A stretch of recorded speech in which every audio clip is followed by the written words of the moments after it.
I'm 47 now, old enough that my knees crack when I stand up and young enough that my past still taps me on the shoulder when I least expect it. I've been sitting with this story for a long time, and if this really is a life stories, or confessions, kind of space, then I guess this is me finally exhaling. This happened years ago, back when I told myself I wasn't a criminal, just a guy, moving things, for the right people. I didn't grow up dreaming of smuggling rare items across borders. It crept up on me slowly, like most bad ideas do. A favor here, a shortcut there, a little money that felt too easy. I was broke, recently divorced, and carrying that quiet panic that comes with realizing your life didn't turn out the way you sold it to yourself at 25. The job itself wasn't violent, and that's how I justified it. No weapons, no drugs, no one bleeding in the streets. Just rare objects that weren't supposed to cross a certain line on a map.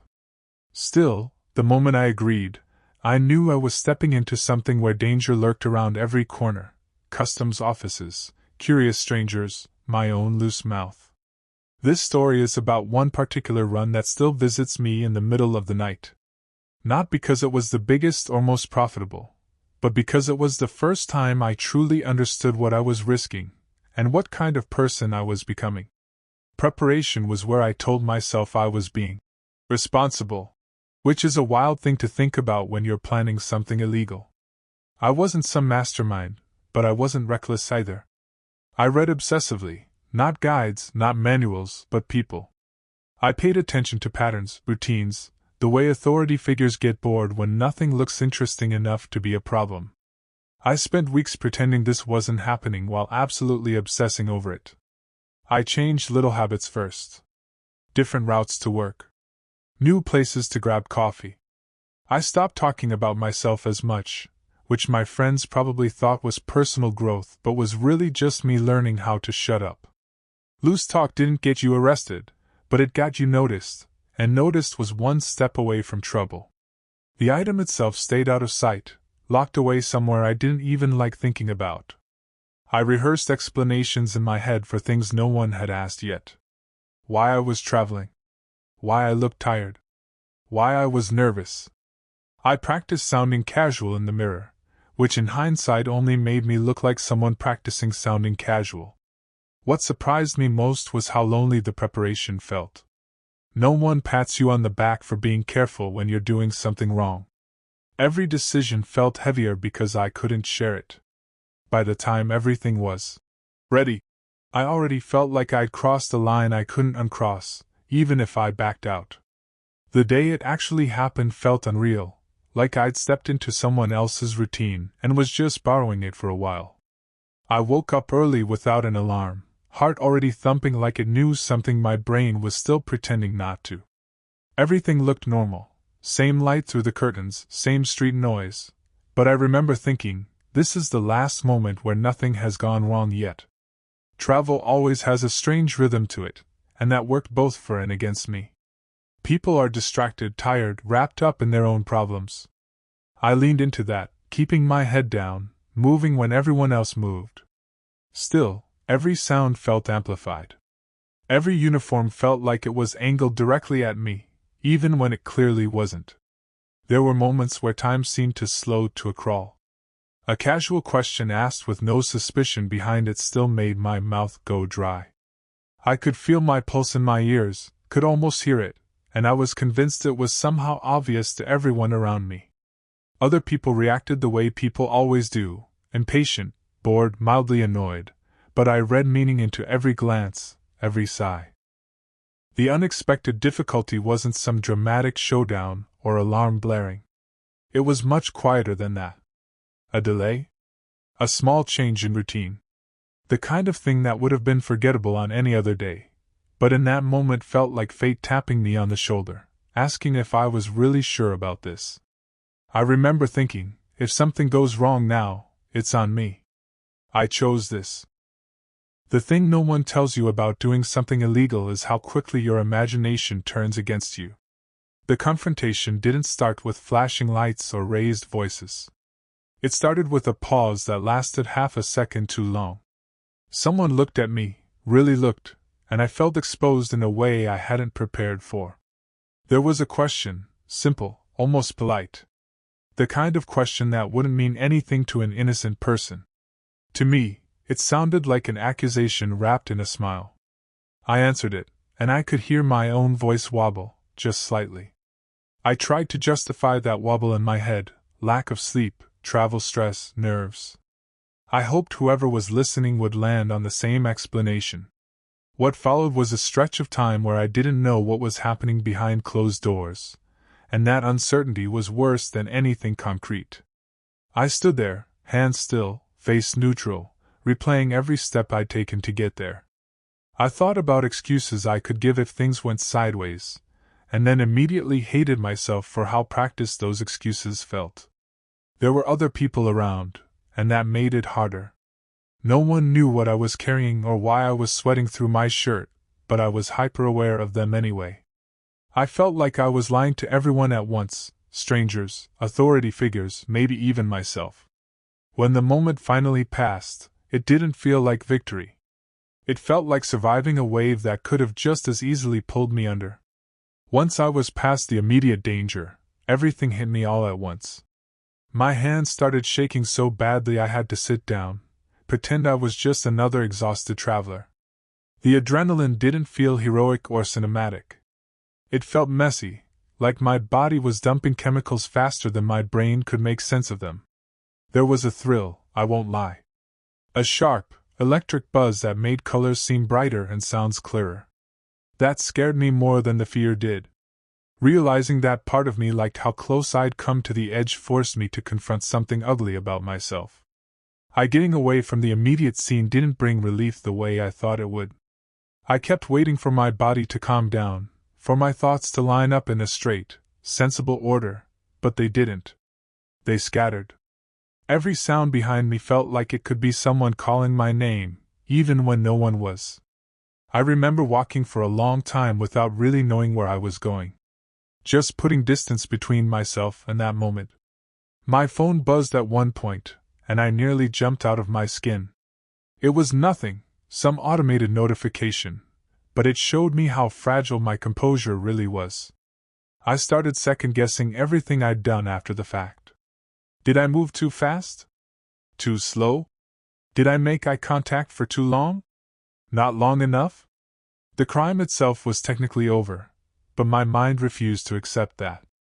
It kept running simulations where things went differently, where one small variable tipped the whole situation into disaster. What stuck with me most was how normal the world looked. People laughing, arguing, living their lives completely unaware of the quiet line I'd just crossed. That contrast messed with my head. I felt separate from everyone else, like I was carrying a secret that physically weighed something. I'd wanted money, stability, maybe even a little validation. What I got instead was a constant hum of anxiety that followed me long after the risk was supposedly behind me. Just desperate anymore, I was changing. Guilt crept in right behind it. Not the dramatic kind, but a dull, persistent weight. I thought about my family, people who still believed I was just traveling for work. I wondered what they'd think if they could see me right then, replaying lies in my head like a greatest hits album. I kept asking myself whether this single moment was worth the years it might shave off my life from stress alone. My chest felt tight, like my body was warning me in a language I'd been ignoring. Fear, thrill, shame, they all tangled together until I couldn't tell where one ended and the other began. That was the moment I realized this wasn't just something I was doing. It was something I was becoming. The consequences didn't show up right away, which somehow made them worse. There was no knock on the door, no sudden call from an unknown number. Instead, it was subtle things. Paranoia masquerading as intuition. Every delayed email felt suspicious. Every unfamiliar face in a crowd felt planted there for me. I started acting strange around people who cared about me.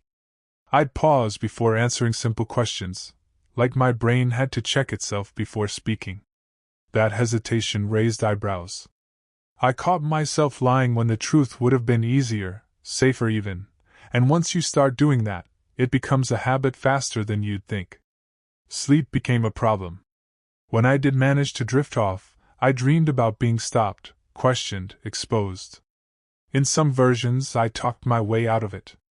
In others, I didn't. Waking up felt like resurfacing after holding my breath too long. My body never really reset. I also noticed something else creeping in: justification. I'd replay the crime in my head and soften the edges. No one got hurt. The system was unfair anyway. Someone else would have done it if I hadn't. Those thoughts scared me more than the fear ever did, because they meant I was learning how to live with it. And once you can live with something like that, it's dangerously easy to do it again. About a week later, I had what I still consider my closest call, and this one had nothing to do with borders or uniforms. It was a conversation. An ordinary, harmless conversation that almost unraveled me. I ran into someone I hadn't seen in years. Old acquaintance, friendly enough, the kind of person who asks questions because they're genuinely curious, not because they're suspicious. We grabbed coffee, and within 5 minutes I realized how unprepared I was for normal human interaction. When he asked what I'd been up to lately, my brain stalled. Not because I didn't have an answer, but because I had too many versions of one. I felt my pulse spike again, that same familiar rush. I gave him a watered-down truth, something vague and boring on purpose. He nodded, but then followed up with another question, then another. Nothing invasive. Just interest. But I could feel myself tightening, choosing words like they were landmines. At one point he joked, "You seem tense, man. Everything okay?" I laughed it off, but inside I was spiraling. I became convinced I was giving myself away through posture, tone, eye contact, things no one ever notices until you think they do. When we finally parted ways, I sat in my car for a long time, hands on the wheel, heart racing like I'd just escaped something again. That's when it hit me: the crime didn't end when the risk ended. It followed me into everyday life, into conversations, into friendships. I'd turned myself into someone who was always performing, always editing. And I realized how exhausting it would be to live like that indefinitely. What really scared me wasn't that I'd done it once, it was how quickly my mind started framing it as something repeatable. Not inevitable, not yet, but possible. That door had been opened, and I knew exactly where it was now. I caught myself thinking in logistics again. Not planning, not actively, but noticing things. Routes. Timing. Opportunities. It felt automatic, like my brain had installed new software without asking me. That's when the weight set in. The realization that this wasn't just a bad decision in a rough chapter of my life. It was a skill I'd acquired, whether I wanted it or not. I tried to drown that awareness in routine. Gym, work, errands, pretending everything was fine. On the outside, I probably looked more put together than I had in years. Inside, I was negotiating with myself constantly. Just don't do it again. You already proved you could. You got lucky. Luck runs out. The money didn't help the way I expected it to. It solved some problems, sure, but it didn't feel clean. Every time I used it, there was a flicker of memory attached. A pause. A moment where I thought about what it had cost me mentally. I started to understand that some things don't come with a clean receipt. You pay for them in pieces, over time. By then, the danger wasn't external anymore. It wasn't authorities or consequences lurking around corners. It was me. The version of myself that knew how close I'd come, how alive I'd felt, and how easy it would be to justify crossing that line again if things ever got hard enough. The cracks started showing in places I couldn't control. Little tells. I'd flinch when someone mentioned travel. I'd overexplain harmless decisions, like I was preemptively defending myself in a courtroom no one else could see. People noticed, even if they didn't know what they were noticing. One night, a family member asked me point-blank if I was okay. Not what's wrong, not you seem stressed, just are you okay? And I almost broke. That question landed harder than any authority figure ever could, because it came from someone who knew my baseline. Someone who could tell I wasn't myself anymore. I lied, of course. Gave a version of the truth that sounded responsible and temporary. Work stress. Midlife stuff. The usual. They accepted it, but I didn't feel relieved. I felt smaller. Like I'd just added another layer to a wall that was already too heavy to carry. Around that time, I started having this recurring thought: if this is the cost of getting away with it, is this really getting away with it? I'd imagined consequences as something loud and external. Sirens. Charges. Loss. What I hadn't imagined was erosion, the slow wearing down of trust in myself. That's when I realized I wasn't afraid of being caught anymore. I was afraid of continuing to live as someone I didn't fully recognize.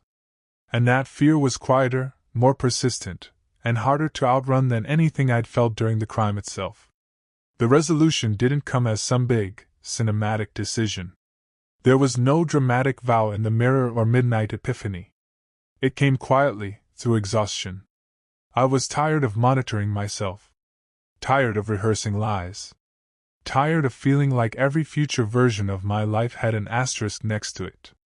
I didn't get caught. Not then. Not later. That's an important part of this, because it means what followed was a choice, not a consequence forced on me. I said no to the next opportunity when it came up. My heart raced just reading the message, but I deleted it anyway. Then I deleted the number. Then I sat there staring at my phone, waiting for regret to rush in. It didn't. What I felt instead was something like grief. Grief for the version of myself that had felt sharp and capable and dangerously alive during that run. Letting that go felt like admitting I'd crossed a line I shouldn't have, and that I wasn't going to pretend otherwise anymore. Life didn't magically improve after that. Bills didn't disappear. My past didn't evaporate. But something shifted internally. I stopped scanning rooms. I slept a little better.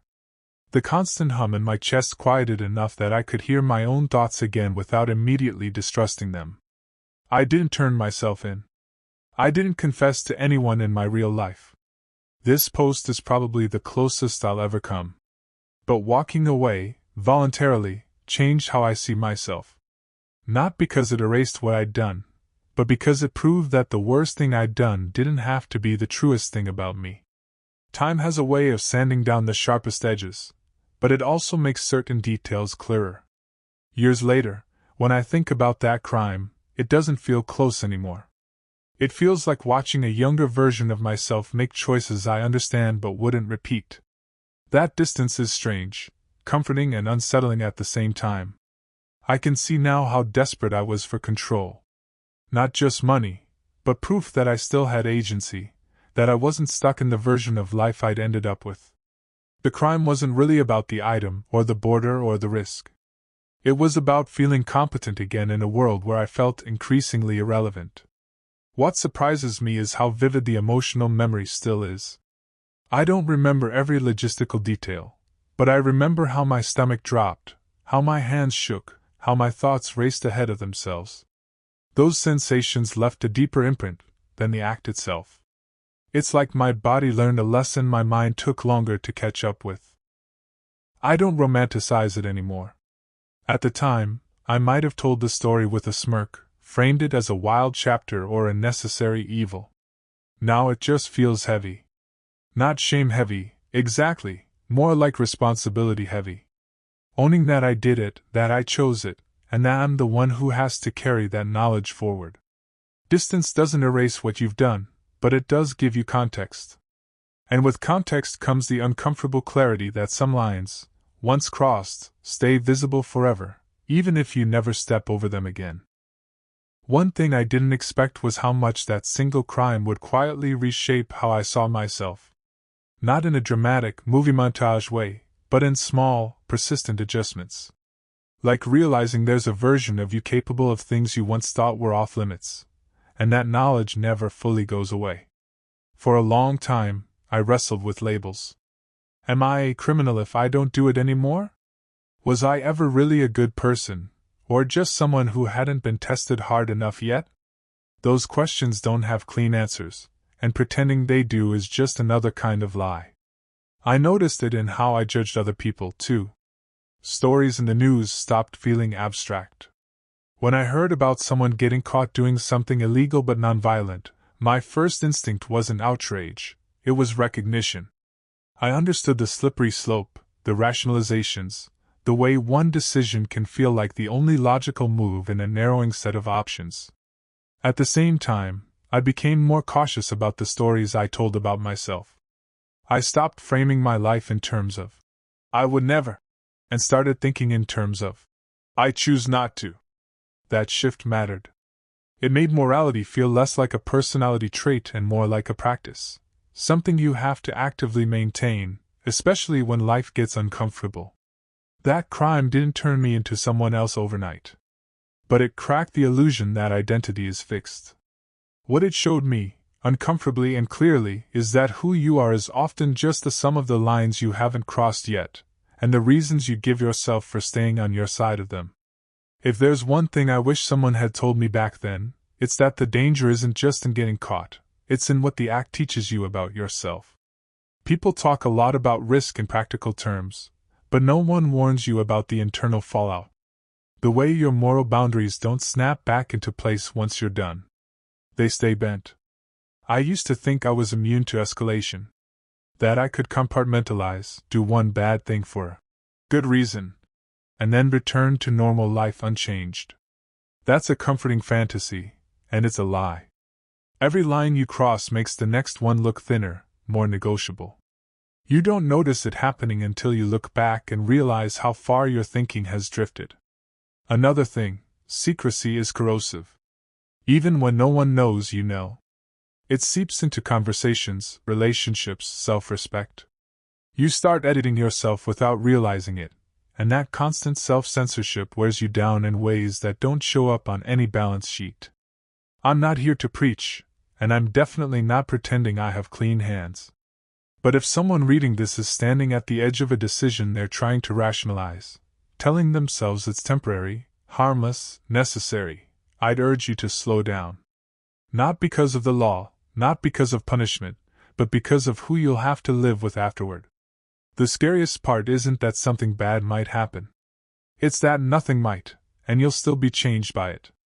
I don't expect absolution for telling this story. That's not why I'm here. I'm here because time has a way of turning memories into lessons, and this is one I carry whether I like it or not.